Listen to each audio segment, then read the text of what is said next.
నారాయణం నమస్కృత్య నరం చైవ నరోత్తమం దేవీం సరస్వతీం వ్యాసం తతో జయముదీరయేత్. భీష్మాచార్యుల వారితో మాట్లాడుతూ ధర్మరాజు గారు పుణ్యతీర్థాల యొక్క విశేషాలను చెప్పమని అడిగారు. బ్రహ్మశ్రీ రేమెళ్ల సూర్యప్రకాశ శాస్త్రి గారు, అట్లాగే బ్రహ్మశ్రీ వేదమూర్తులు గణపతి శాస్త్రి గారు, ఇటువంటి వారందరూ కూడా వేదార్థమునకు వ్యాఖ్యానములు చేశారు. ఆ గ్రంథములలో తీర్థము అనేటటువంటి మాటకి వ్యాఖ్యానం చేశారు. ఆ వ్యాఖ్యానం చేసినప్పుడు వారన్న మాట, అంగిరసాది మహర్షులు తపస్సు, దీక్ష, నియమములను పట్టి యజ్ఞయాగాది క్రతువులను చేసిన తరువాత వారు తపస్సు చేసి ఆ తపస్సు పూర్తయిపోయిన తర్వాత స్వర్గాది లోకములకు వెళ్ళిపోతూ ఆ తపస్సుకి సంబంధించినటువంటి ఆ దీక్షా నియమములు ఏ ఉంటాయో దాన్ని తత్ఫలితాన్ని నదులలో కొన్ని చోట్ల జలముల యందు నిక్షేపించారు. అవి తీర్థములు అనిపించుకున్నాయి. అందుకే అక్కడ స్నానం చేయడం అనేటటువంటిది అటువంటి తపస్సు, దీక్ష అనపడేటటువంటి నియమములు, ఫలితము పొందడానికి కారణమవుతుంది. అందుకే మనకి సంప్రదాయంలో తీర్థయాత్ర చేసొచ్చారు అంటారు. తీర్థయాత్ర అంటే అంత శక్తివంతమైనటువంటి నీటి యందు మునుగుట, మజ్జనం అని. అటువంటి శక్తివంతమైనటువంటి తీర్థములు ఏ ఉన్నాయో చెప్పమని ధర్మరాజు గారు భీష్మాచార్యుల వారిని అడిగితే భీష్మాచార్యుల వారు చెప్పడం మొదలుపెట్టారు. అనేకమైనటువంటి తీర్థములు ఈ దేశంలో ఉన్నాయి. అటువంటి వాటిలో చంద్రభాగ, వితస్త, ఊర్మిమాలిని, అలాగే కాశ్మీర ప్రాంతంలో ప్రవహించేటటువంటి నదులు, వాటితో పాటుగా పుష్కరం, ప్రభాసం, నైమిషం, ఇంద్రమార్గంలో దేవిక, స్వర్ణబిందువు, హిరణ్యబిందువు, అట్లాగే కుశేషయము, ఇవన్నీ కూడా స్నానం చేసినంత మాత్రము చేత పాపములను తొలగించి అశ్వమేధాది యాగములు చేసినటువంటి గొప్ప ఫలితాన్ని సంక్రమింపచేయగలిగినటువంటి విశేషమైన తీర్థములు. అట్లాగే గంధమాదన పర్వతం నుండి ప్రవహించేటటువంటి ఇంద్రతోయ, కురంగ దేశంలో ఉండేటటువంటి కరతోయ అనే నదులు, వాటితో పాటుగా కనకలము అనబడేటటువంటి తీర్థము, గంగానదికి ఉత్తర దిక్కున పరమశివుడు నివసించేటటువంటి కైలాస పర్వత ప్రాంతంలో ప్రవహించేటటువంటి ఆ గంగానది యొక్క స్నానము, అట్లాగే భృగతుంగము అనబడేటటువంటి తీర్థ కుండము, అది బ్రహ్మహత్యా పాతకాన్ని కూడా పోగొడుతుంది అని. అట్లాగే కన్యాకూపము, సుందరికా తీర్థము, వైమానిక తీర్థము, వీటి సేవ చేసినంత మాత్రం చేత విశేషమైన ఫలితం కలుగుతుంది. వాటి యందు స్నానం కూడా అనేక భంగుల ఫలితాన్ని ఇవ్వగలుగుతుంది. అట్లాగే కాళికాశ్రమంలో విపశానదిలో 3 రోజుల పాటు మునిగితే సాక్షాత్తు మోక్షమునే ప్రదానము చేయగలిగినటువంటి శక్తి కలిగిన తీర్థము అని. అందున నైమిషారణ్యంలో నివసించడం అనేటటువంటిది, కాలాంజనము అనబడేటటువంటి కొండలో పుట్టేటటువంటి ఊట, ఆ తీర్థమునందు స్నానం చేయడం, వైవస్వత తీర్థాన్ని సేవించడం, ఇవన్నీ కూడా మనిషి ఇహము పరము రెండూ పొందడానికి కావలసిన ప్రయోజనాల్ని సిద్ధింపచేయగలవు. అట్లాగే విను ప్రయాగమునకు చనుదించు కోటిత్రయంబు దశ సహస్రకంబు తీర్థములు నరేంద్ర, దర్శనమునందు నెలనాళ్ళునున్న నరుడు ముక్తి కొడయడండ్రు. ఆ ప్రయాగ క్షేత్రం, ఆ దానికి కొన్ని వేల కోట్ల తీర్థములు వచ్చి చేరుతూ ఉంటాయి అని చెప్పి, అందుకే అక్కడ స్నానం చెయ్యాలా అంటే ఎంత గొప్ప విషయం చెప్పారు అంటే, ఒక నెల్లాళ్ల పాటు అక్కడ ఉండి ఆ ప్రయాగ వంక, ఆ ప్రవాహం వంక చూస్తూ ఉంటే చాలట, ముక్తి అర్హులవుతాట. అంటే అసలు ఆ ప్రయాగ క్షేత్రము, అక్కడ ఉండేటటువంటి ఆ నదుల ప్రవాహము అంత శక్తివంతము అని, అంత గొప్పది. అలాగే గంగా, బ్రహ్మశిరము అనబడేటటువంటి తీర్థము, ఇవన్నీ కూడా పరమశక్తి కలిగినటువంటి తీర్థములు. అట్లాగే ఆ లౌహిత్య తీర్థము అనేటటువంటి తీర్థంలో స్నానం చేసిన వ్యక్తి పౌండరీక యాగం చేసినటువంటి ఫలితాన్ని పొందుతాడు అని. అంత గొప్ప ఉసుమాని చెప్పి నర్మదా నదీ స్నానం, జంబూ నదీ స్నానం, కోకాముఖంలో స్నానం, కుల్యానదిలో స్నానం, అక్కడ చేసేటటువంటి జపం, అక్కడ చేసేటటువంటి దానం, అక్కడ నివసించడం, అక్కడ కొన్ని రాత్రులు గడపడం, అక్కడ జపాది కార్యక్రమములను చెయ్యడం, వీలైతే హోమములు మొదలైనవి చెయ్యడం, దానములు చెయ్యడం, ఇవన్నీ కూడా విశేష ఫలితాన్ని ఇస్తాయి అని చెప్పి భీష్మాచార్యుల వారు ఒక అద్భుతమైనటువంటి విషయాన్ని ప్రస్తావన చేస్తున్నారు. దమమును, తపము, అహింసయు, శమమును, తీర్థములు, వాన్ శౌచాతిశయంబు అమలగుణ కల్గు, రిక్తజలములందోగిన శుచిత్వ లాభము కలదే. మనిషి ఈ తీర్థముల యందు స్నానము చేయుట అనేటటువంటి మాటకు అర్థం కేవలము నీటి యందు మునగడం ఒక్కటే కాదు, ఆ స్నానం చేసేటప్పుడు లోపల కొంత శౌచాన్ని పొంది ఉండాలి. దమము, తపము, అహింస, శమము అవి కూడా నిజానికి తీర్థములతో సమానమే. ఆ గుణములే చాలు. అటువంటి గుణములు కలిగి ఉన్నవాడెవరో ఆయన నిరంతర తీర్థ స్నానం చేస్తున్నవాడే.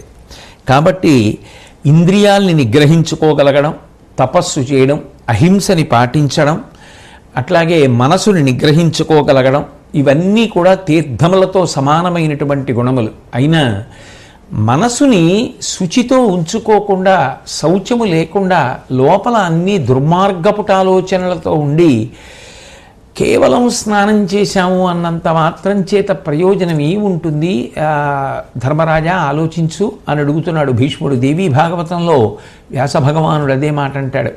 భ్రమన్ సర్వతీర్థేషు స్నాత్వా స్నాత్వా పునః పునః నిర్మలం నమనో యావత్ తావత్ సర్వం నిరర్ధకం అంటాడు.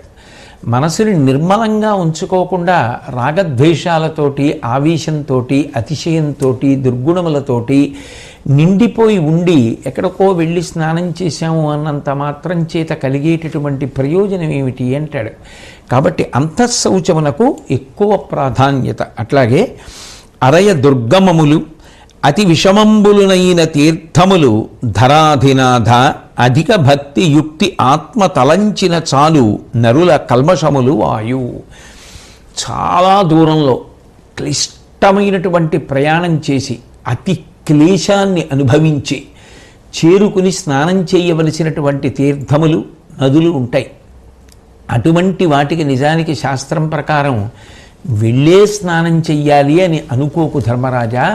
అంత దుర్గమములు అంటే చేరడం చాలా చాలా కష్టం. అన్నప్పుడు వెళ్ళాలి అని ఆర్తి ఉంటే త్రికరణ శుద్ధిగా, మనస్ఫూర్తిగా వాటిని స్మరించి వాటిలో స్నానం చెయ్యాలనేటటువంటి కోరికని పొందినంత మాత్రం చేత వాటిలో స్నానం చేసినటువంటి ఫలితాన్ని మనకి అనుగ్రహించగలవు. అంత గొప్ప కుసుమ అవన్నీ అని చెప్పిన తరువాత ధర్మరాజు గారు తాతగారికి నమస్కరించి ఏ ఊళ్ళు, కొండలు, ఏరులు మొదలైనటువంటివి గొప్ప మహాత్మ్యాన్ని కలిగి ఉంటాయో చెప్పమని అడిగారు. అడిగితే గంగానదికి సంబంధించినటువంటి విశేషణాల్ని అద్భుతంగా చెప్తూ ఆ గంగానది విశేషాలని భీష్మాచార్యుల వారు వర్ణిస్తున్నారు. త్రిపథగా సేవనమున సిద్ధించునట్టి గతి జనములకు నియత కల్పితములయ్యు అధ్వరంబును బ్రహ్మచర్యంబు తపము సంపరిత్యాగమును చేయజాలవనగా. నిజానికి గంగానదిని సేవిస్తే వచ్చేటటువంటి ఫలితం గంగానదిని చూసినంత మాత్రం చేత, గంగలో స్నానం చేసినంత మాత్రం చేత ఎంత గొప్ప ఫలితం వస్తుంది అంటే, యజ్ఞము చేసిన, బ్రహ్మచర్యమును పాటించిన, తపస్సు చేసిన, త్యాగమయమైనటువంటి జీవితాన్ని గడిపిన ఎంత గొప్ప ఫలితం వస్తుందో గంగానది స్నానము చేత, గంగానది సేవ చేత అంత గొప్ప ఫలితం కలుగుతుంది. మును పాపములెన్ని యొనర్చిన పిదపను గంగనాడ చీకటి రవిదోచిన విరియు గతి విరియు అయ్యనగుడిలా తలముదొరగి అమరతనుందున్. పూర్వం ఎన్ని పాపాలు చేసిన వాడైనా సరే వాడు వెళ్ళి గంగానదిలో స్నానం చేయడం అనేటటువంటిది ఎటువంటిది అంటే, సూర్యోదయం కాకముందు ఎంత చీకటి ఉండనివ్వండి, సూర్యోదయం అయిన తరువాత చీకట్లన్నీ విచ్చిపోయినట్టు. ఎన్ని పాపములు చేసిన వాడైనా గంగానదిలో స్నానం చేస్తే ఆ పాపములన్నీ తొలగిపోతాయి, ఆయన స్వర్గాన్ని పొందుతాడు. అయితే ఇక్కడ ఒక్క విషయాన్ని గుర్తుపెట్టుకోవాలి. సంవత్సరానికి ఒకసారి పాపాలు చేసేయడం, వెళ్ళి గంగలో మునిగేయడము అని కాదు దాని తాత్పర్యం. తెలిసో తెలియకో ఇంతకాలం పాపాలు చేశాం, ఇక పైన మా జీవితాన్ని దిద్దుకోవాలనుకుంటున్నాం, పవిత్రంగా బ్రతకాలనుకుంటున్నాం, ఉత్తమ గుణములను సంతరించుకోవాలనుకుంటున్నాం అనే పూనికతో వెళ్ళి గంగలో మునగడం తాత్పర్యంగా భావించాలి తప్ప కేవలం గంగానదీ స్నానం అన్ని పాపములను తీసేస్తుంది, చీకటిని సూర్యోదయం ఎలా చీల్చేస్తుందో అలా చీల్చేస్తుంది అని ప్రతిపాదించారు కాబట్టి ఎన్ని పాపములు చేయడానికైనా అది అధికారమును సంప్రాప్తం చేసినట్టు అని మాత్రం ఆలోచన చేయకూడదు.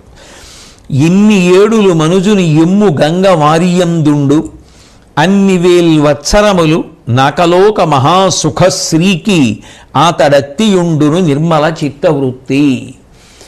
ఇది కారణంగానే మనకి భారతదేశంలో సనాతన ధర్మంలో ఆ మనిషి శరీరాన్ని వదిలిపెట్టేసిన తరువాత దహన సంస్కారం అయిపోయిన తరువాత అస్థికలను తీసుకెళ్ళి గంగానదిలో నిమజ్జనం చేయడం అనేటటువంటి అలవాటు ఏర్పడింది. ఎన్ని ఏడులు మనుజుని ఎమ్ము గంగ వారియందుండు.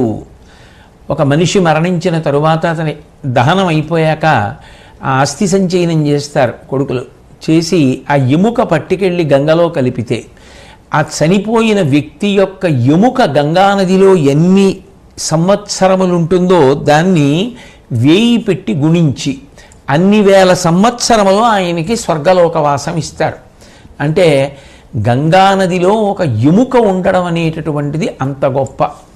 కాబట్టి ఆ గంగ అంత గొప్ప ఫలితాన్ని ఇవ్వగలిగినటువంటి త్రిపథగా 3 లోకముల యందు ప్రవహిస్తున్నటువంటి గొప్ప నదీస్వరూపం. ఆకాశమునందు ప్రవహిస్తే మందాకిని, భూమి మీద ప్రవహిస్తే భాగీరథి, పాతాళమునందు ప్రవహిస్తే భోగవతి. త్రిమూర్తుల యొక్క స్పర్శ కలిగినటువంటి ఏకైక నది. బ్రహ్మగారి కమండలంలో ఉన్నటువంటి జలములను శ్రీ మహావిష్ణువు యొక్క పాదములు త్రివిక్రమ స్వరూపంగా పెరిగినప్పుడు కడిగితే ఆకాశగంగగా ప్రవహించి తదనంతరము భగీరథుడు తపస్సు చేసిన తరువాత గంగ ఆకాశము నుండి భూమి మీద పడినప్పుడు పరమశివుడు శిరస్సును దాలిస్తే భూమి మీద పడినటువంటిది. అందుకే త్రిమూర్తుల యొక్క స్పర్శను పొందినటువంటిది గంగ. 3 లోకముల యందు ప్రవహిస్తున్నది గంగ. అందుకని త్రిపథగా అని పేరు. అటువంటి గంగానది అంత శక్తివంతమైనటువంటిది సుమా అని చెప్పి అనగా సోమములేని అధ్వరంబును శశిలేని రాత్రియు రవిలేని నభము ఆత్మధర్మములేని ఆశ్రమంబును పుష్ప సంపదలేని భుజమును బోలే హీనతనొందు గంగానది లేని దేశంబు చాంద్రాయణ శతములైన గంగా పయపాన కరణంబు గావించు నిర్మలత్వము చేయ నేరవు అగ్నియందు పడిన దూదియట్లగు గంగావగాహనమున పాతకంబులు అఖిల భూతములకు దుఃఖములు వాసికొనుటకు ఏ విధములు గంగ కిడుకావు. ఆ గంగానది స్నాన వైభవాన్ని, ఆ గంగానది జలముల యొక్క వైభవాన్ని చెప్తున్నారు. యజ్ఞం చేసినప్పుడు సోమరసాన్ని ఉపయోగించడం అనేటటువంటిది ప్రధానం. సోమరసం లేనటువంటి యజ్ఞం, చంద్రుడు లేని రాత్రి, సూర్యుడు లేని ఆకాశం, స్వధర్మాన్ని పాటించడానికి ఉపయోగం లేనటువంటి ఆశ్రమం, పువ్వులు లేని చెట్టు ఎట్లా శోభ లేకుండా ఉంటాయో గంగానది ప్రవాహం లేని దేశం అటువంటి వైభవాన్ని లేనిదై ఉంటుంది. కాబట్టి గంగ ఉన్న దేశం అంత గొప్ప దేశం. అంటే ఇటువంటి దేశం భారతదేశం. ఈ భారతదేశంలో గంగానది ప్రవహిస్తూ ఉండడం నిజంగా ఎంత అదృష్టం. అటువంటి దేశంలో పుట్టడం ఎన్ని కోట్ల జన్మల పుణ్య విశేషం. అందుకే ఎన్ని జన్మలెత్తినా ఈ దేశమునందే జన్మించదముగాక. ఎన్ని జన్మలెత్తినా గంగాది నదుల యొక్క వైభవాన్ని మనసులో స్మరించి వాటి యందు భక్తిభావంతో బ్రతికేటటువంటి భాగ్యము ఈశ్వరుడు కటాక్షించుగాక అని కోరుకుందాం. చాంద్రాయణ వ్రతాలు ఎన్ని చేసినా కూడా, 100 చేసినా కూడా గంగానది నీరు త్రాగితే ఎంత ఫలితం వస్తుందో అంత ఫలితం రాదు. సకల పాపములు పరితాపంతో అయ్యో ఇన్ని చేశానే అన్న బాధతో వెళ్ళి గంగలో స్నానం చేస్తే పోతున్నాయి. అగ్ని దూదిలోకి వెళ్ళి పడితే ఆ దూది అంతా ఎలా కాలిపోతుందో అలా సమస్త జీవరాశులకు కూడా దుఃఖమంతా కూడా గంగా స్నానము చేత సమసిపోతోంది. శరణంబులేని జనులకు పరమ శరణమండ్రు మునులు భాగీరథి నిర్జరులకు అమృతములట్టుల నరులకు గంగాజలంబనగ నీవిందున్. భీష్మాచార్యుడంతటి మహానుభావుడు చెప్తున్నటువంటి మాట. అసలు ఏ దిక్కు లేనటువంటి జనులు ఎవరుంటారో అటువంటి వారికి దిక్కు లేదు నాకనేటటువంటి భావన పొందవలసిన అవసరం లేనే లేదు. ఎందుకని అంటే గంగ గొప్ప దిక్కు. గంగానదిని స్మరించినంత మాత్రాన చాలు. గంగానది గంగానది గంగానది అనుచు స్మరించునరునకు ఎవరైతే లేవగానే లేకపోతే గుర్తొచ్చినప్పుడు ఒకసారి గంగా గంగా గంగా అంటారో అటువంటి వారందరికీ కూడా గంగమ్మ అంత ఫలితాన్ని ఇస్తుంది. అటువంటి గంగమ్మ మాకు దిక్కు లేదు అని ఎవరూ అనుకోవలసిన అవసరం లేదు. అందరికీ దిక్కై గంగమ్మ నిలబడుతుంది. అట్లాగే దేవతలకు అమృతం ఎలాగో మనకి భూలోకంలో నరులకు ఆ గంగ అట్లాగా. ఆ గంగానది ప్రవాహం అంత గొప్పది అని చెప్తున్నాడు భీష్ముడు. అట్లాగే తలపై జాహ్నవి వాలుక అలికి కొనిన పాల తటి తదంతర్మృత్సం కలితము చేసిన పాపంబులు తొలగు సుపర్ణు కలిన భుజగముల క్రియన్. గంగానది ప్రవాహంలో అడుగున ఉండేటటువంటి ఇసుక తీసుకుని తల మీద వేసుకొని, గంగానది ఒడ్డున ఉండేటటువంటి మట్టి కొద్దిగా తీసుకుని నుదుటికి వ్రాసుకున్నవాడు ఎవరుంటాడో వాడు గంగానది స్నానం చేశాడా చేయలేదా అని కూడా సంబంధం లేదు. గంగా ప్రవాహం లోపల ఉన్నటువంటి ఇసుక తల మీద వేసుకొని గంగమ్మ ఒడ్డున ఉన్నటువంటి బురద కొంచెం తీసి నుదుటిను వ్రాసుకొని కూర్చుని ఆ గంగా ప్రవాహం చూస్తూ ఆ తల్లిని సేవించి నమస్కరించి భక్తి కలిగినటువంటి వాడెవరుంటాడో అటువంటి వాడికి గరుత్మంతుణ్ణి చూస్తే పాములు పారిపోయినట్టు పాపములన్నీ విడిచిపెట్టి వెళ్ళిపోతాయి. అంత గొప్పది సుమ ఆ గంగ యొక్క స్పర్శ. ఆఖరికి గంగానది ప్రవాహంలో ఉన్నటువంటి ఇసక, గంగ ఒడ్డున ఉన్నటువంటి మట్టి బురద కూడా అంత గొప్పవి. అట్లాగే ఇవుల నేడు తరంబుల అవుల ఏడు తరములను పితృవర్గంబు నరుడు గంగ నాడి శుచిచేయ చూచిన అంత మాత్రమున్ పాచు వాక్మన కాయజ పాపతతులు. ఎవరైతే ఈ గంగా స్నానం చేస్తారో అటువంటి వారు 14 తరాల యొక్క పితృదేవతలందరినీ కూడా ఉద్ధరిస్తున్నారు. ముందు ఉన్న 7 తరాలు, తర్వాత ఉన్న 7 తరాలు గంగానది యొక్క స్నానం చేత పోతున్నాయి. అంతేకాదు, గంగను చూసినంత మాత్రం చేత గంగానదికి ఒక వైభవం ఉంది. గంగానది స్నానం స్నానం స్నానం అని తాపత్రయపడి వెళ్ళిన తరువాత ఏ జ్వరమో వచ్చి గంగలో స్నానం చేయలేకపోయినా గంగ దర్శనం చేసినంత మాత్రాన గంగా స్నాన ఫలితాన్ని ఇచ్చేస్తారు. నేను సొంతంగా చెప్తున్న మాటలు కావు, వేదమంత్రములకు పెద్దలు నేను ప్రసంగ ప్రారంభంలో ప్రస్తావించానే, ప్రాతస్మరణీయులు మహానుభావులు. వాళ్ళ వల్ల ఈ గోదావరి జిల్లాలకి ఎనలేని ప్రఖ్యాతి కలిగింది. ఇప్పటికీ కంచి కామకోటి పీఠానికి కానీ శృంగేరి పీఠానికి కానీ వెడితే పెద్దలు, పరమ పూజనీయులు, ప్రాతస్మరణీయులు, అపర శంకరావతారులైనటువంటి పీఠాధిపతులు ఎక్కడి నుంచి వచ్చారు అని అడిగితే మేము కాకినాడ నుంచి వచ్చాం అని అన్నాం అనుకోండి, వెంటనే వారు తలుచుకునేటటువంటి మహానుభావులు, ఓ మహానుభావుడు పులూరి గణపతి శాస్త్రి గారు ఉన్న ప్రదేశం అంటారు, రేమెళ్ళ సూర్యప్రకాశ శాస్త్రి గారు ఉన్న ప్రదేశం అంటారు. అటువంటి విద్వన్మణులు వాళ్ళు వేదమంత్రములకు భాష్యములు చేశారు. వాళ్ళు చెప్పిన విశేషాలు, ఒక నదీ స్నానం చేస్తే ఎలా చెయ్యాలి, తీర్థస్నానం చేస్తే ఎలా చెయ్యాలి, ఒక్కొక్క నదీ వైభవం ఎలా ఉంటుంది, నదులకు అధిష్టాన దేవతలు ఎలా ఉంటారు, వారు చెప్పినటువంటి మంత్ర వ్యాఖ్యాన గ్రంథములలో ఉన్నటువంటి విషయాల్ని అక్కడక్కడ నేను కలిపి మాట్లాడుతున్నాను. కాబట్టి ఇవన్నీ కోటేశ్వరరావు గారు సొంతంగా చెప్పినవి అని అనుకోకండి. అందుకే నేను ఆ పద్యం చదివి చెప్తున్నాను కదూ.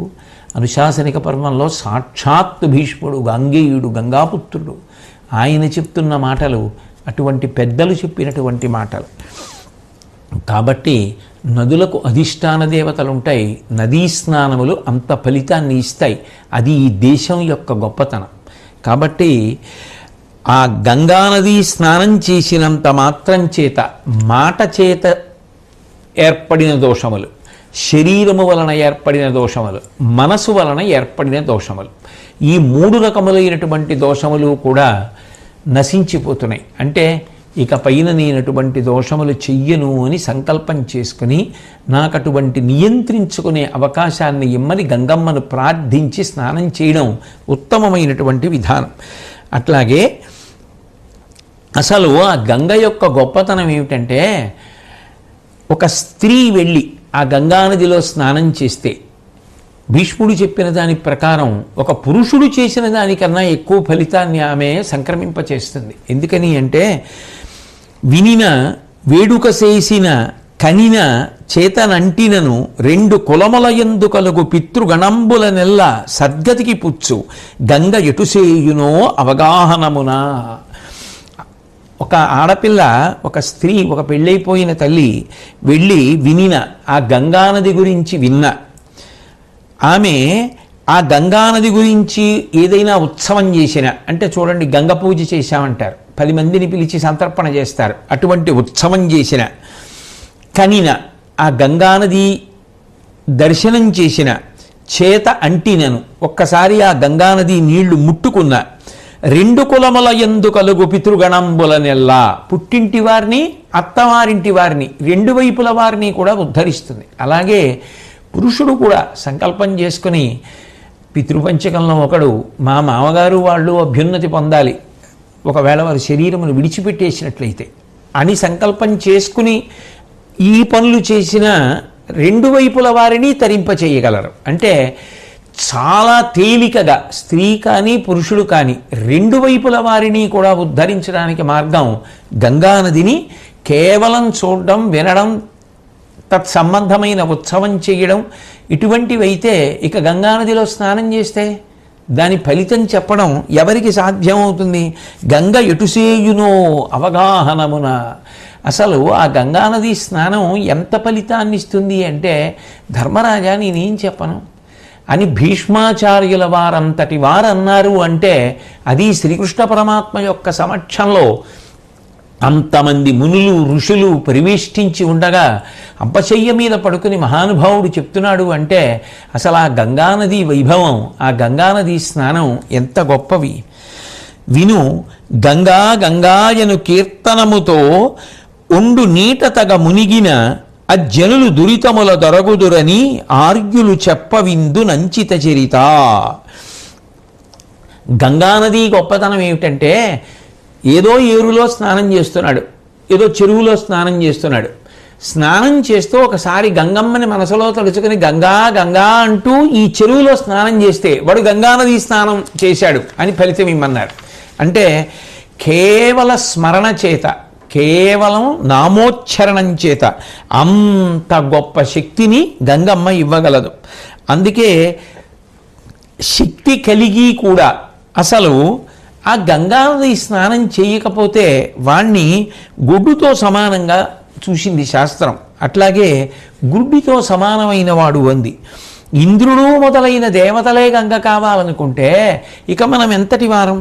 అంతేకాదు, ప్రాణం పోయేటటువంటి సమయంలో ఎవరైనా గంగానదిని స్మరించినంత మాత్రం చేత ఆ గంగమ్మ మోక్షం ఇవ్వగలదు.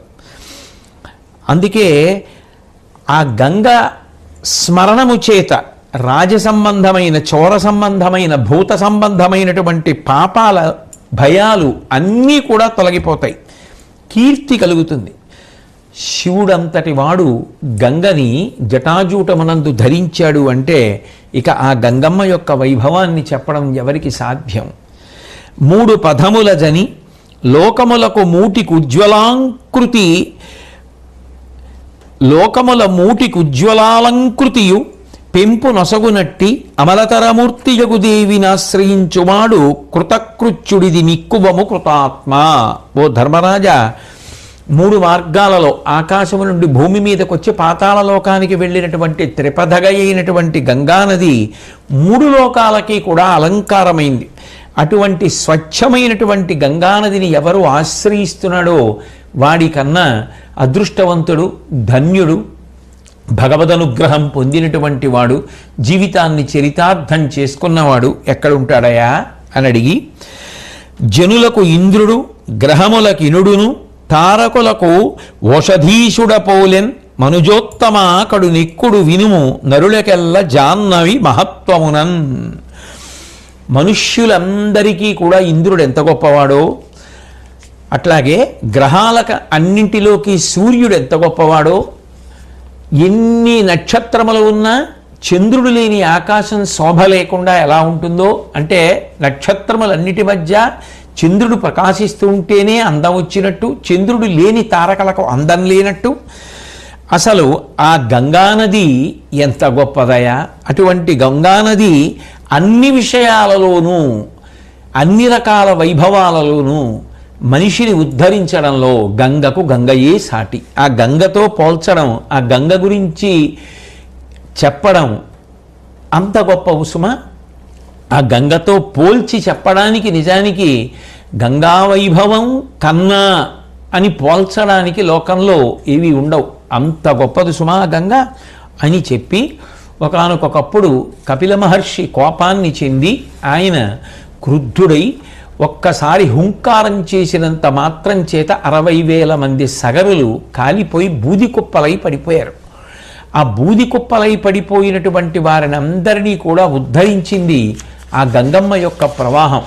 ఆ ఇక్ష్వాకు వంశంలో పుట్టినటువంటి భగీరథుడు గొప్ప ప్రయత్నం చేసి తపస్సు చేసి బ్రహ్మగారి యొక్క అనుగ్రహాన్ని పొంది తదనంతరం శంకరుడు ఆ గంగను భరించడానికి వహించడానికి అంగీకరిస్తే, ఆకాశం నుంచి పడినటువంటి గంగమ్మ అహంకరిస్తే శంకరుడు జటాజూటంలో బంధిస్తే, భగీరథుడి యొక్క ప్రార్థన మేరకు ఆ గంగమ్మను మళ్ళీ ఆ శంకరుడు విడిచిపెట్టేస్తే, ఆ విడిచిపెట్టబడినటువంటి గంగ భూమి మీద ఆ భగీరథుడి యొక్క రథం వెనకాతల వెళ్ళిపోతూ జహ్ను మహర్షి యొక్క యజ్ఞవాటాన్ని ముంచెత్తితే, ఆగ్రహించిన మహర్షి గంగా జలాన్నంతటినీ పానం చేసి మళ్ళీ కుడిచీలోంచి విడిచిపెడితే జాహ్నవి అని పేరు పొంది పాతాళలోకానికి వెళ్ళి 60,000 మంది సగరుల యొక్క బూది కుప్పల మీద ప్రవహించిన కారణం చేత సగరులు ఉత్తమ లోకములను పొందారు.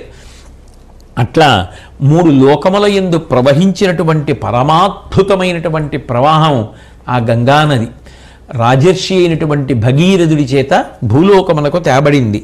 విష్ణు పదము వలన, విధుని వలన, సూర్యు వలన, మేరు రూపకలితుడైన విష్ణు వలన, త్రిపుర విజయి మౌళి వలన నుండి హిమనగమున ఒలసె గంగా.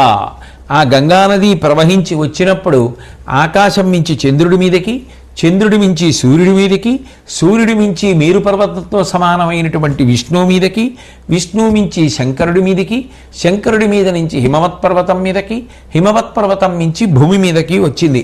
అంత గొప్ప ప్రవాహం కలిగినటువంటి నది గంగ. మేరువు మణులను వారిధి వారి కణంబులను విన్నువడు ఒగు గంగా స్థార గుణంబులు తగు సంఖ్యారూఢంబులుగా చేతత అతుల వివేక. ఓ ధర్మరాజా, గంగానది యొక్క గుణములను, ఆమె యొక్క వైభవాన్ని చెప్పడం ఎవరికీ సాధ్యం కాదు.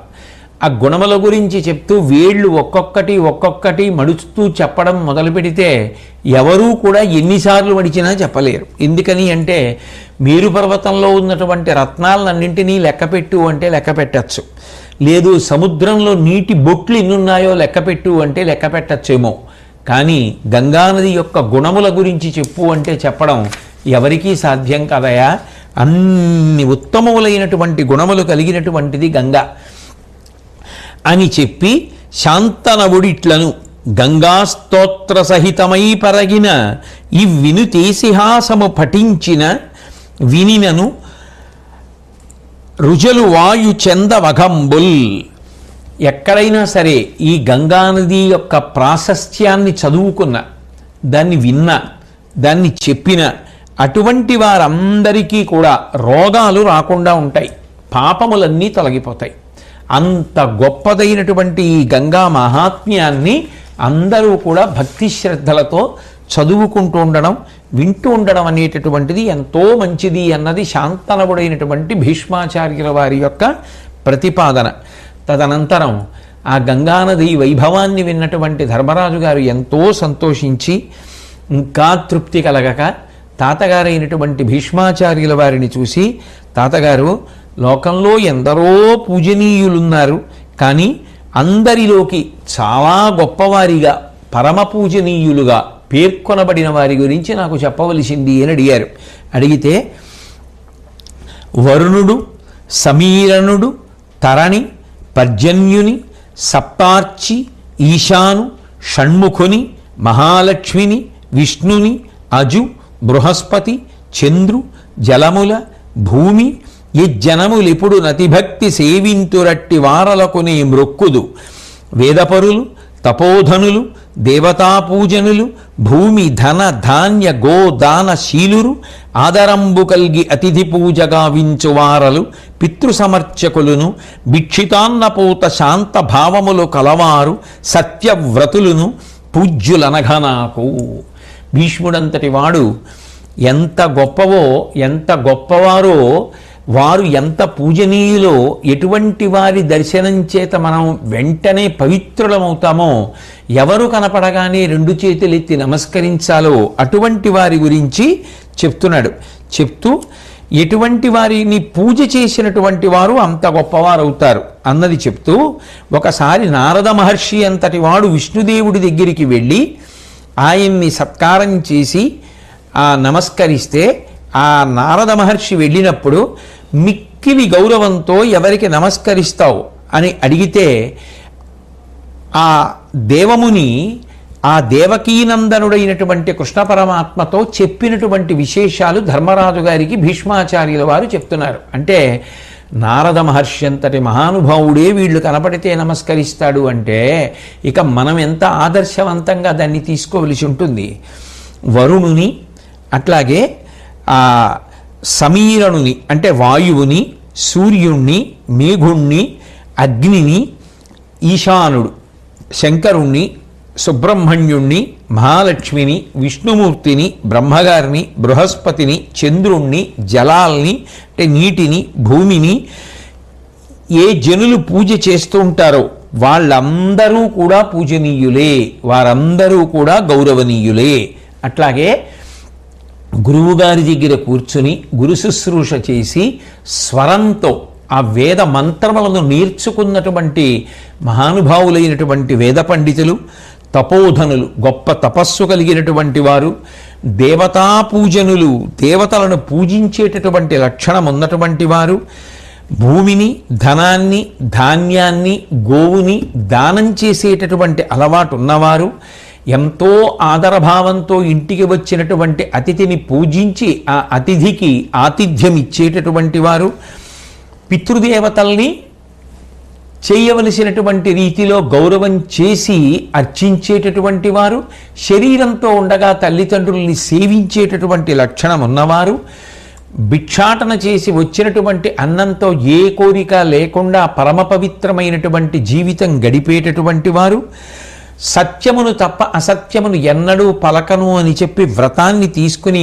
పాటించేటటువంటి వారు పరమ పూజనీయులు. అటువంటి వారి దర్శనం మన యొక్క అభ్యున్నతికి కారణం. అట్లాగే ధర్మార్థకామ సేవకులు అంటే ధర్మమునకు అర్థాన్ని కామాన్ని ముడివేసినటువంటి వారు, ఏది సంపాదించినా ఏది ఖర్చు పెట్టినా ధర్మబద్ధంగా సంపాదించానా, ధార్మికంగా ఖర్చు పెడుతున్నానా అని ఆలోచించి చేసేవారు. ఏ కోరికైనా మనసులో కలిగితే ఇది ధర్మచట్రంలో ఇముడుతోందా అని ఆలోచించేటటువంటి లక్షణం ఉన్నవారు, వ్యామోహం లేనివారు, మంచి నడవడి కలిగినటువంటి వారు, నమస్కరింపదగిన వారు. అటువంటి వారు కనబడగానే వారిని నమస్కరించాలి అని చెప్పి భీష్మాచార్యుల వారు చెప్తే ధర్మరాజు గారు ఎంతో సంతోషాన్ని పొందారు. తదనంతరం ఆ భీష్మాచార్యుల వారిని ఉద్దేశించి ఆ ధర్మరాజు గారు మళ్ళీ ఎన్నో విషయాలు ప్రస్తావన చేస్తూ అందులో ఒకటిగా, అయ్యా తాతగారు, నాకు దానం చేసేటప్పుడు పాటించవలసినటువంటి నియమాలు అన్నిటికన్నా ఉత్కృష్టమైనటువంటి దానములేవి అన్న విషయములు చెప్పవలసింది అని అడిగారు. అడిగితే భీష్మాచార్యుల వారు మాట్లాడుతూ, దానములన్నిటికీ భూదానం వెక్కుడు, సమస్త ధాన్యములు ప్రభూతానీక వస్త్ర ధన రత్నానూనత్వమును భూమి నబుట కథమునన్. ఓ ధర్మరాజా, అన్ని దానములలోకి భూదానము చెయ్యడం అనేటటువంటిది చాలా చాలా గొప్ప విషయం. ఎందుచేత అంటే భూమిలోంచి పంట పండుతుంది, పంట పండి అన్నం వస్తుంది, అన్నము వలన శరీరం నిలబడుతుంది.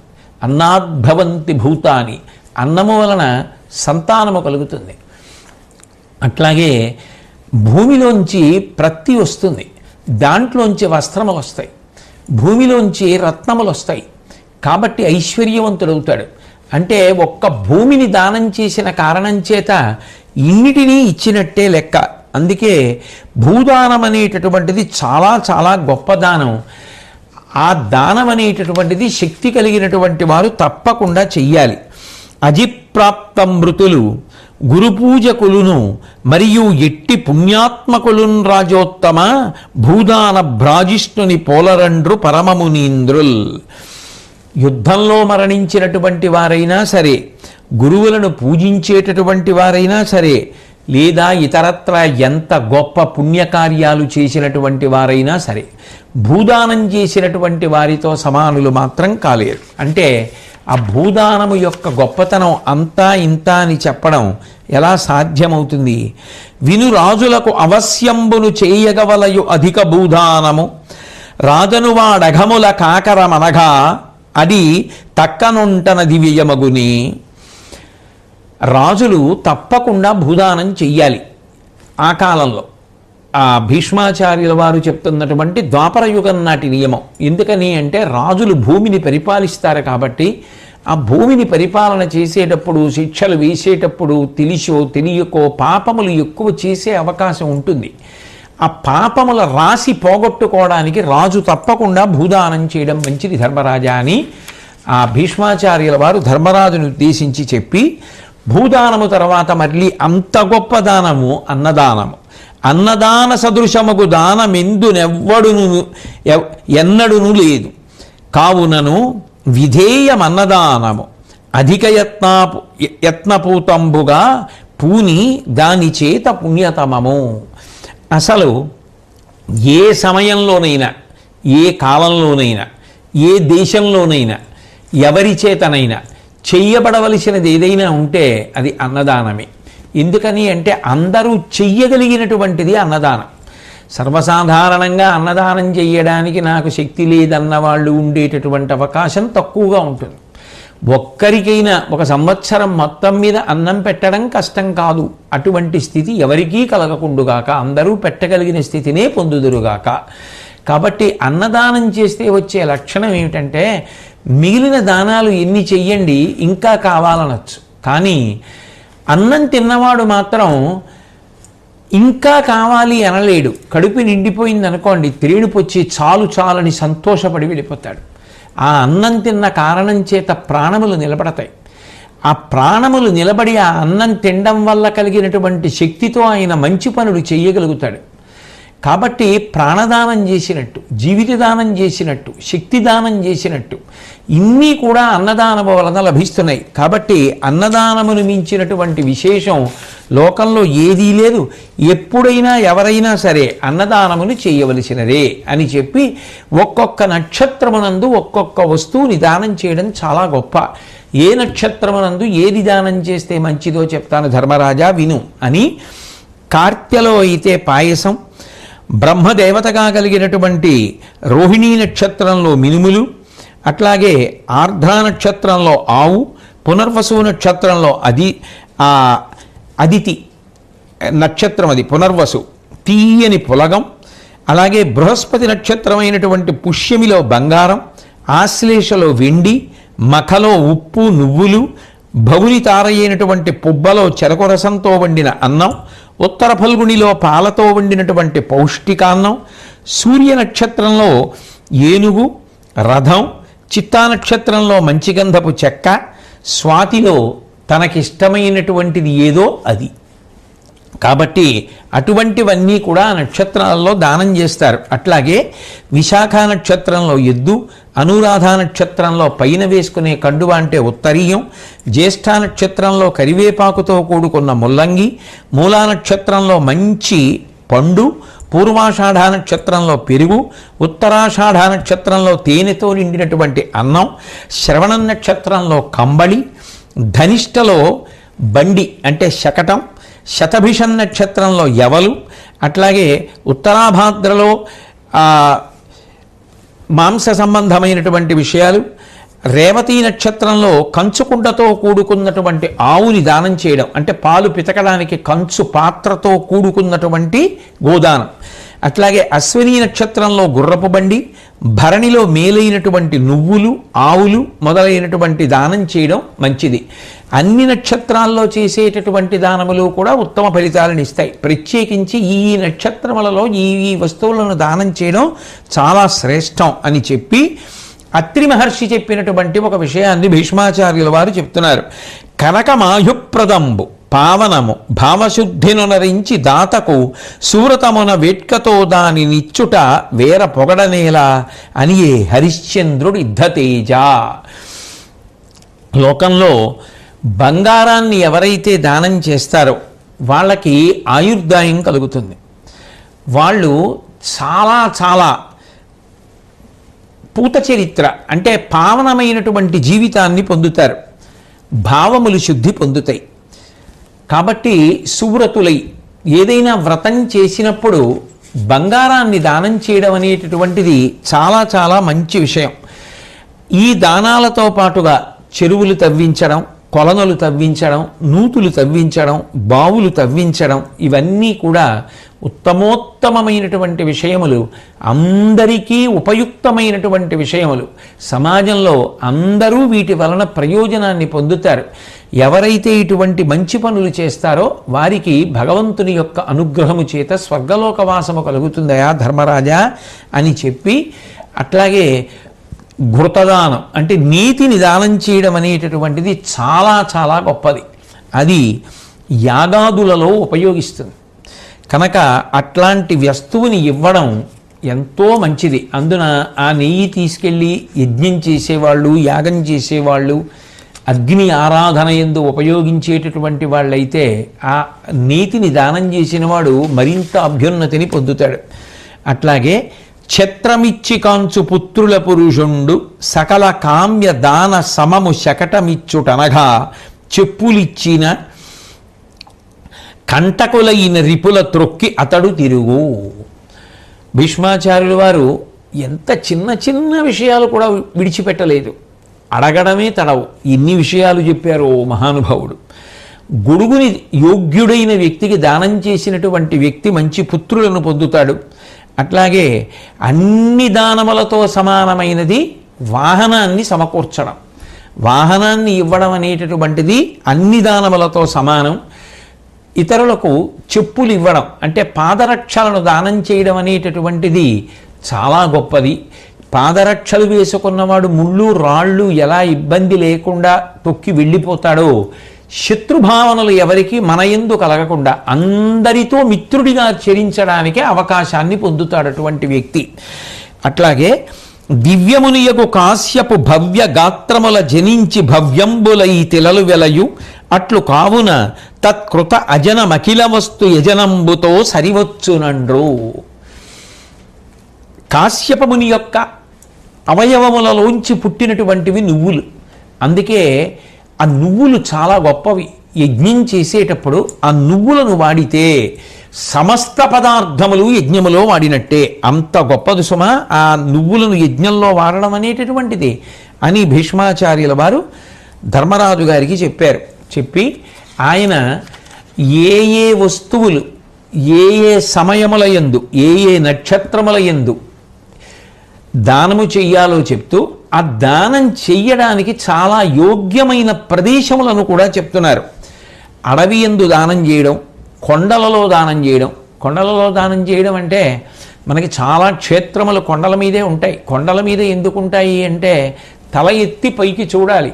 అన్ని ప్రాణులు భూమికి అడ్డంగా పుట్టి అడ్డంగా పెరిగితే మనుష్యుడు ఒక్కడే అడ్డంగా పుట్టి నిలువుగా పెరుగుతాడు.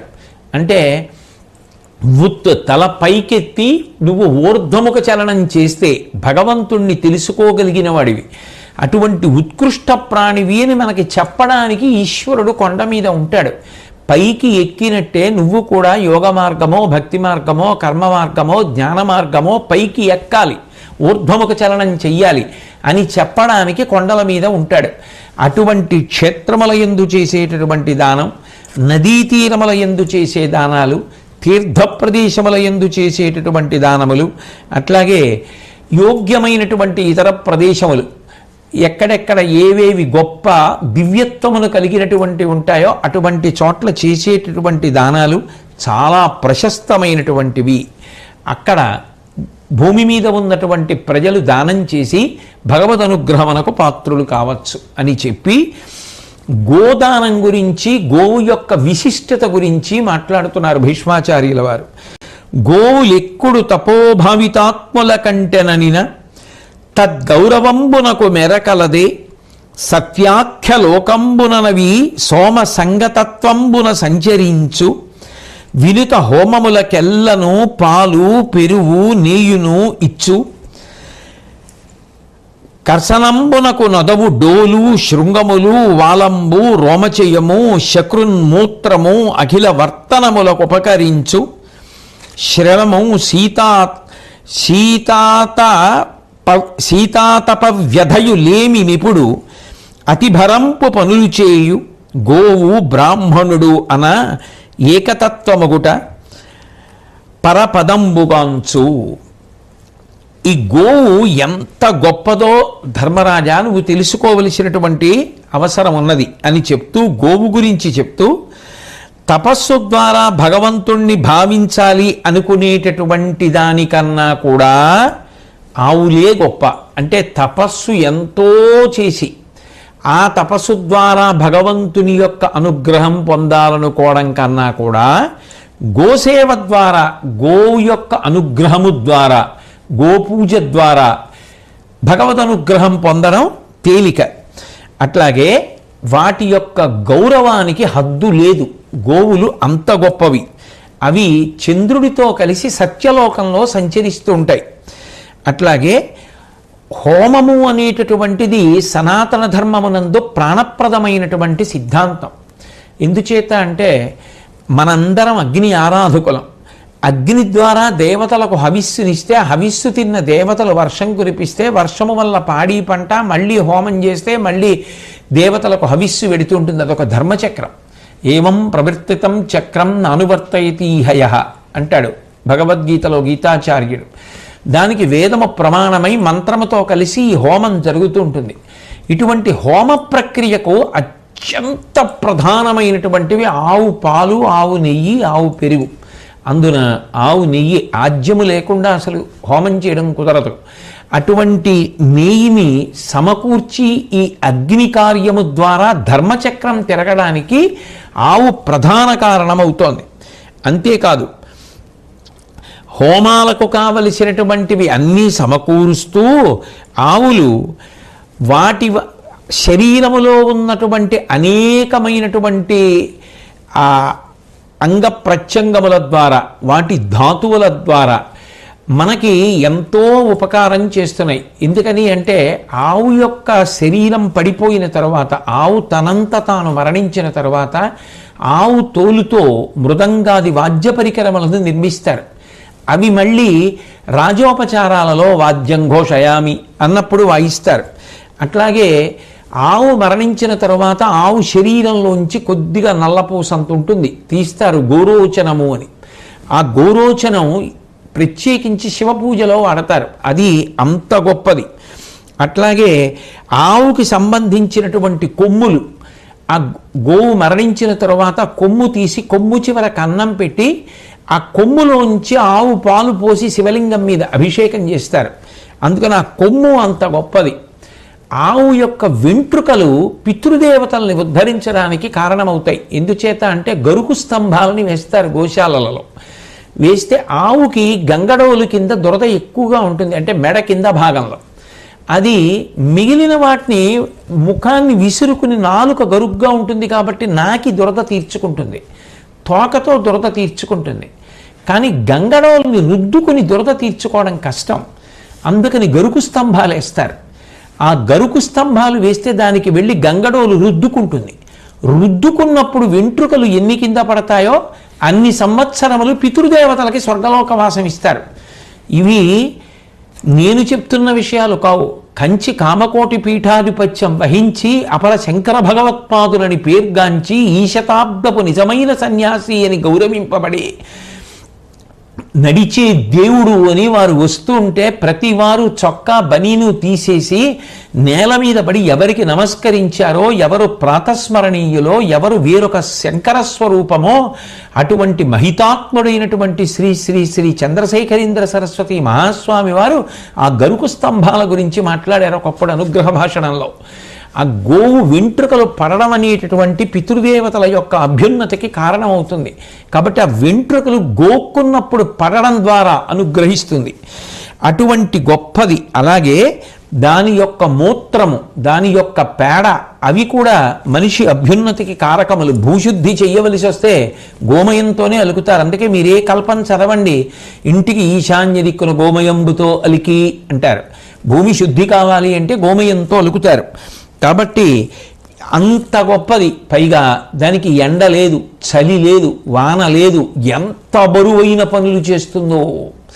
ఆ ఎద్దు నాగలిని మెడ మీద పెట్టుకుని భూమిని దున్నుతుంది, బండి లాగుతుంది, ఇటువంటి కష్టమైనటువంటి పనులు చేస్తుంది. కాబట్టి మంత్రము చెప్పడం ద్వారా శబ్దశక్తి చేత దేవతలకు హవిస్సు అందేటట్టుగా బ్రాహ్మణుడు చేస్తే యజ్ఞము జరగడానికి, ధర్మచక్రం తిరగడానికి కావలసిన పదార్థములను గోవు ఇస్తోంది. అందుకని తత్తతహ వారిద్దరూ ఒకటయ్యారయా అని భీష్మాచార్యుల వారు ధర్మరాజు గారితో చెప్పిన విషయాన్ని నేను మీకు మనవి చేస్తున్నాను. కాబట్టి గోవుల పాలామృతంబని దేవేంద్రుడు చెప్పే కాన ధీరత్వనిధి గోవు నొసగ నమృతము సద్భావంబుననిచ్చినట్టి ఫలమడగూడున్. ఆవు పాలు అమృతమే అని దేవేంద్రుడు చెప్పాడు. కాబట్టి గోవుని ఇవ్వడము అంటే అమృతాన్ని దానం చేసినట్టు. గోదానం ఎవరికో చేశారనుకోండి, మీరు అమృతాన్ని దానం చేశారు అని. ఎందుకని? ఆ ఆవు పాలు అమృతం. ఇక్కడ తల్లిపాలు సరిపోనటువంటి పిల్లలు ఆ ఆవు పాలు త్రాగి బ్రతుకుతారు. ఏ ఆశ్రమంలో ఉన్న వాళ్ళైనా సరే ఆవు పాలు సేవిస్తారు. బ్రహ్మచారి, గృహస్థు, వానప్రస్థు, సన్యాసి అందరూ ఆవు పాలు తాగుతారు. ఇహమే కాదు, ఆవు పాలతో అభిషేకం చేస్తారు, ఆవు పాలు హోమాదుల యందు వాడతారు. కాబట్టి ఆ ఆవు పాలు మనకి ఉత్తరగతులు కల్పిస్తున్నాయి, పరాన్ని కల్పిస్తున్నాయి, స్వర్గాది లోకములను కల్పిస్తున్నాయి, కామ్యములను తీరుస్తున్నాయి.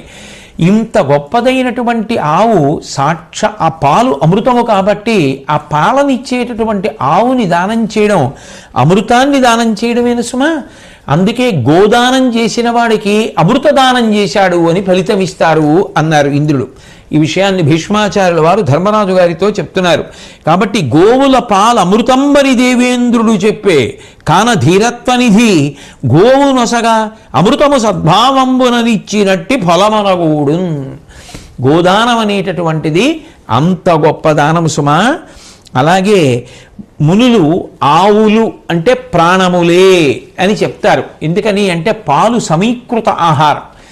అన్నం తిననివాడు పాలు తాగేస్తే భోజనం చేసినట్టు లెక్క. అంత బలాన్ని ఇస్తాయి, అంత సమీకృత ఆహారం. అందున విశేషించి ఆవు పాలు సత్వగుణ ప్రధానములు, అంత గొప్ప బుద్ధికారకములు. అటువంటి ఆవు పాలు సాక్షాత్ ప్రాణముతో సమానం.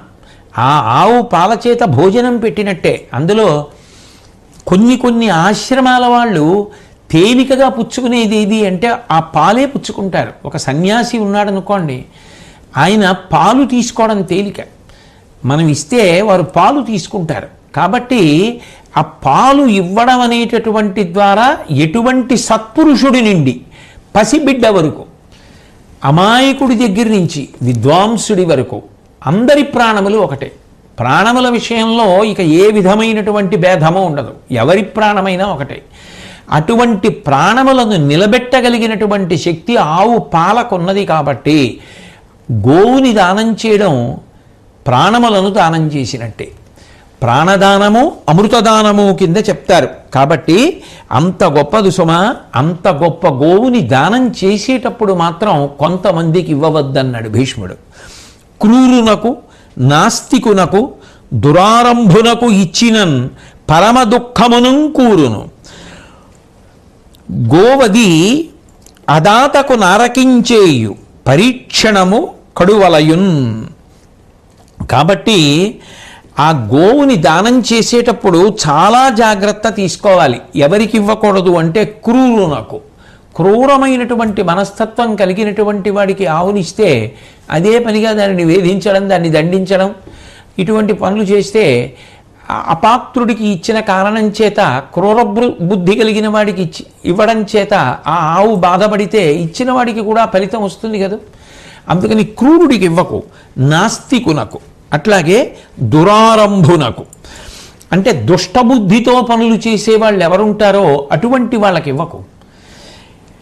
అట్లాగే దురారంభునకి ఇచ్చినన్ పరమ దుఃఖమును కూరును. కాబట్టి అటువంటి వాళ్ళకి గోవుని ఇవ్వవద్దు. ఇవ్వకుండా చాలా జాగ్రత్తగా ఎంచుకుని ఇచ్చేటప్పుడు అది అట్లా జాగ్రత్తగా చూసుకోకుండా ఎవరైనా గోవుని కానీ ఇచ్చేస్తే, అటువంటి క్రూరుడికో ఎవరికో ఇస్తే అప్పుడు అది ఏం చేస్తుంది అంటే అది దాతను నారకి చేయున్, నరకవాసం పొందడానికి అవకాశం ఇస్తుంది. కాబట్టి గోవు బాధపడేటటువంటి ప్రదేశాలకి గోవుని దానము చేయవద్దు. గోదానం చేసేటప్పుడు జాగ్రత్త తీసుకోవలసినది అని చెప్పి, ఈ లోకంలో 3 గొప్ప దానములు ఉన్నాయి అంటూ భీష్ముడు అంటాడు. విను పృథివీయును, సరస్వతియును, గోవును దాన విధికి ఒక్కంతలుగా వినియుండుదు, వినింపోలిన దాతవ్యములు ఉండులేవని విందున్. 3 దానములు అన్ని దానములలోకి గొప్ప దానములు. ఒకటి భూదానం. ఇందాకనే మీతో మనవి చేశాను, భీష్ముడు చెప్పిన మాట, భూమిని ఇస్తే భూమిలో పంట వస్తుంది కాబట్టి అన్నం పెట్టినట్టు, భూమిలోంచి పత్తి వస్తుంది బట్టలు ఇచ్చినట్టు, భూమిలోంచి మణుల దగ్గర నుంచి ఎన్నో లభిస్తాయి కాబట్టి సంపదనిచ్చినట్టు, ఒక్క భూమిని ఇస్తే ఇన్ని ఇచ్చినట్టు. అట్లాగే సరస్వతియును, పేదవారిని చదివించడం, అర్హత కలిగినటువంటి వాడిని చదివించడం. ఒక్కడు బాగా చదువుకున్నాడు అనుకోండి, వాడు వెనక ఎన్ని దీపాలు వెలిగిస్తాడో, ఎన్ని కుటుంబాలు నిలబడతాయో. అందుకే చదివించడం అంత మంచిది. సరస్వతీ దానం అంటే విద్యాదానం. అట్లాగే గోదానం, ఇంద్రుడు చెప్పాడు కదా, అమృతదానం, ప్రాణదానం అన్నీ గోదానమే. అంత గొప్పది గోదానము. అటువంటి ఈ 3 లోకంలో అన్ని దానముల కన్నా గొప్పవి. కాబట్టి ధర్మరాజా, ఈ విషయాన్ని నువ్వు తెలుసుకొని ఆ గోవు పట్ల చాలా జాగ్రత్తగా ప్రవర్తించవలసి ఉంటుంది. స్వస్తి.